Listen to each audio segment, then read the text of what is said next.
जब से कुर्मी समुदाय की तरफ से एसटी सूची में शामिल किए जाने की मांग की गई है, झारखंड का माहौल गर्म हो गया है। और जब से रेल टेका डहर छेका आंदोलन हुआ, मानो आदिवासी समुदाय भी आंदोलन को अग्रसर हो गया है और आए दिन कहीं न कहीं से आंदोलन की खबरें आ रही हैं। रामगढ़ में जबरदस्त प्रदर्शन किया गया, उसके बाद और भी कई इलाकों में प्रदर्शन किया गया और अब राजधानी रांची में आदिवासी संगठनों के प्रतिनिधियों ने बैठक की है और व्यापक रणनीति बनाने का ऐलान भी कर दिया है। करिश्मा, आप उस बैठक में भी मौजूद थी, क्या कुछ कहा गया है नेताओं की तरफ से? क्या रणनीति होगी प्रदर्शन की, क्या तैयारियां हैं अब? जी उदय, देखिए कुर्मियों की तरफ से लगातार मांग की जा रही है कि उन्हें एसटी में शामिल एक बार फिर से किया जाए, क्योंकि लगातार उनके तरफ से जो एविडेंस है वो दिखाए जा रहे, जो प्रूफ है वो दिखाए जा रहे, और ये कहा जा रहा है कि पहले वो लोग एसटी में शामिल थे, बाद में उन्हें हटाया गया, कॉर्पोरेट घरानों के इशारों पर उन्हें एसटी से हटाया गया और उसके बाद पिछड़े श्रेणी में उन्हें रखा गया। तो लगातार ये जो कुर्मी समाज की तरफ से ये तमाम बयान जो है वो सामने आ रहे हैं। और हाल ही के दिनों में जयराम महतो ने भी एक बड़ा सवाल उठाया था और उनका कहना था कि कुर्मियों की जो मांग है उसको आदिवासी के तरफ से इसलिए भी कह सकते हैं कि उसके खिलाफ आदिवासी समाज इसलिए भी रणनीति बना रहा है क्योंकि आदिवासी समाज नहीं चाहते हैं कि, क्योंकि कुर्मियों की जो संख्या है वो काफी है और अगर कुर्मी भी आदिवासी में शामिल हो जाएगा तो आदिवासियों को परेशानी होगी, ये कुर्मियों का कहना था।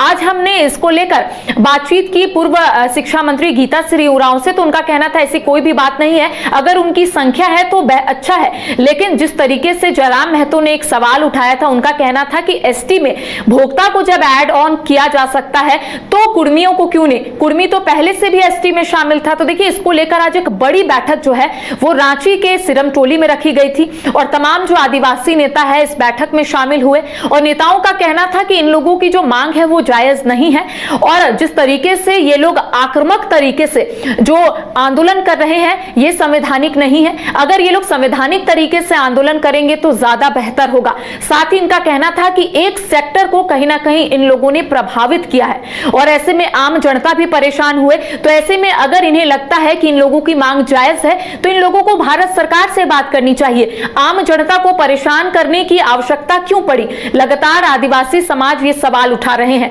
हालांकि आपने देखा होगा कि हाल ही के दिनों में जेएलकेएम हो या फिर आजसू, इनके तरफ से स्टैंड क्लियर होता है। जयराम महतो ने कहा था कि वो अपने समाज के साथ है और उसके बाद आजसू के तरफ से भी स्टैंड क्लियर किया जाता है और आजसू की तरफ से यह कहा जाता है कि कुर्मियों की तरफ से जो मांग की जा रही है आजसू उसके साथ है। तो ऐसे में देखिए सभी पॉलिटिकल पार्टीज के तरफ से रिएक्शन तो नहीं आया उदय, लेकिन ये जो दो कह सकते हैं जेएलकेएम है या फिर आजसू, इन दोनों के तरफ से रिएक्शन जरूर आया, स्टैंड क्लियर भी किया गया और अब ये कहा जा रहा है चूंकि ये दोनों पार्टी जो है वो महतो के लिए बात करती है, कुर्मियों की बात करती है और इनका जो वोटर्स है वो महतो है, ये लगातार सवाल जो है वो आदिवासियों की तरफ से उठाई जा रही है। आज जब हमने गीता श्री उरांव से बातचीत की उदय, तो उनका कहना है कि पहले ये लोग ये बताए कि जो टीआरआई रिपोर्ट आया है आखिर ये लोग किस आधार पर ये बोल रहे हैं कि टीआरआई रिपोर्ट जो है वो गलत दिखाया गया है। साथ ही उनका ये भी कहना था, चूंकि गीता श्री उरांव का कहना है कि जो कुर्मी समुदाय के तरफ से जो आरोप लगाए जा रहे हैं कि टीआरआई रिपोर्ट जो है कुछ क्षेत्रों में सर्वे किया गया और उसके बाद इसे लोगों के सामने रखा गया, इसे सार्वजनिक किया गया। तो ऐसे में गीता श्री उरांव का कहना है कि कुर्मी अपने मांगों को लेकर इतने मशगूल हो गए हैं कि उन्हें टीआरआई रिपोर्ट भी गलत लग रहा है। तो ऐसे में एक महा रैली जो है वो झारखंड में बहुत जल्द देखी जाएगी। हालांकि तिथि को लेकर घोषणा नहीं हुई है, लेकिन गीता श्री उरांव ने कहा है कि जिस तरीके से रामगढ़ में एक बड़ा आंदोलन जो है वो हुआ है, कुर्मी समुदाय का जो मांग है उसके खिलाफ जिस तरीके से आदिवासी समुदाय सड़कों पर उतरे हैं और इसी तरीके से आने वाले समय में भी एक महा रैली जो है वो आयोजन की जाएगी और अलग अलग राज्यों से तमाम जो प्रतिनिधि है, तमाम जो आदिवासी नेता है वो रांची पहुंचेंगे, वो झारखंड पहुंचेंगे और एक मैसेज जो है वो देने की कोशिश की जाएगी। करिश्मा, यानी ये कहा जा सकता है कि पहले आदिवासी समाज की मांग है कि टीआरआई रिपोर्ट को अगर आप गलत बता रहे हैं तो तर्क रखिए, पहले उसे चुनौती दीजिए। ये सीधे सीधे चुनौती दी जा रही है जी। देखिए कुर्मी समुदाय की तरफ से टीआरआई रिपोर्ट को लेकर कई सवाल उठाए गए हैं और ये कहा जा रहा है कि टीआरआई रिपोर्ट जो है वो गलत है, कुछ क्षेत्रों का सिर्फ सर्वे किया गया और उसके बाद टीआरआई रिपोर्ट को सार्वजनिक किया गया। तो ऐसे में लगातार आदिवासी आदिवासी नेताओं की तरफ से सवाल उठाए जा रहे हैं कि ये लोग अपने हक और अधिकार की बात कर रहे हैं, लेकिन जब टीआरआई रिपोर्ट लोगों के सामने आया तो इसको लेकर भी ये लोग सवाल उठा रहे हैं। तो पहले ये लोग तथ्य रखे कि आखिर टीआरआई रिपोर्ट को ये लोग गलत क्यों ठहरा रहे हैं। साथ ही आदिवासी नेताओं का यह भी कहना है कि अगर ये लोग पहले एसटी में शामिल थे तो इन्हें क्यों हटाया गया, अगर हटाया गया तो ये लोग वो बात क्यों नहीं सामने रख रहे हैं। कई सवाल जो है आदिवासी नेताओं की तरफ से उठाई जा रही है, लेकिन कह सकते हैं कि आदिवासी नेताओं का यही कहना है कि हम झारखंड को मणिपुर बनने नहीं देंगे।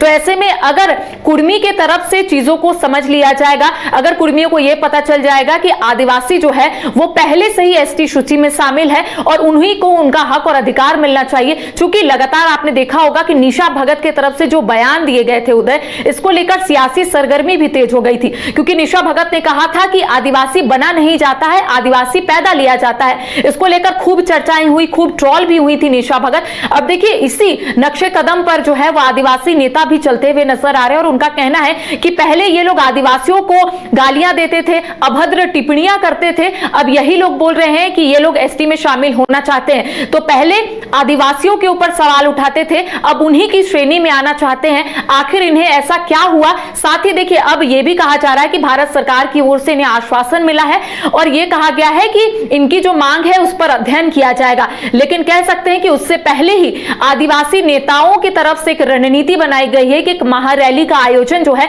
वो झारखंड में किया जाएगा और अलग अलग जगहों से लगभग जो संख्या बताई जा रही है वो ये बताया जा रहा है कि हजारों नहीं लाखों की संख्या में जो आदिवासी समुदाय के लोग हैं वो सड़कों पर उतरेंगे और अपने हक और अधिकार की बात करेंगे और ये बोलते हुए नजर आएंगे कि आदिवासियों का हक और अधिकार हम छीनने नहीं देंगे। क्योंकि इनका एक ही स्लोगन है कि इनका जमीन छीना गया, इनका घर छीना गया, अब इनका धर्म छीना जा रहा है। यही नारे के साथ आदिवासी नेता अब आगे बढ़ रहे हैं। जी, अब देखने वाली बात ये होगी कि टीआरआई रिपोर्ट को चुनौती वाली बात पर कुर्मी समुदाय की तरफ से रिएक्शन क्या कुछ आता है। फिलहाल हमारे साथ जुड़ने के लिए और तमाम जानकारी देने के लिए करिश्मा आपका बहुत बहुत धन्यवाद। घर रहने का मकान भर नहीं, ये खुशियों की तिजोरी है। दरवाजे पर दस्तक देता पड़ोस, खिड़कियों से उमड़ आता आसमां, तारों में उलझी ऐसी ना जाने कितनी दास्तां। कहती हैं चले डायमंड सिटी, एक सफर हम सफर के साथ अपने घर तक। Diamond city life long bonding, 500 से ज्यादा खुशहाल डायमंड परिवार। जल्दी करें, सिर्फ 200 फ्लैट बाकी। आज ही बुक करें अपना आशियाना। गोल जहां 27 वर्षों के सफर में 17,000 से भी अधिक छात्रों ने डॉक्टर एवं इंजीनियर बनकर भरे सफलता की ऊंची उड़ान, जहां साधारण छात्र भी असाधारण सफलता प्राप्त कर बना रहे इतिहास। दूरदर्शी शिक्षाविद श्री विपिन सिंह के मार्गदर्शन में मेडिकल एवं इंजीनियरिंग के लाखों छात्रों के लिए आशा की किरण के रूप में गोल्ड रिजल्ट फैक्ट्री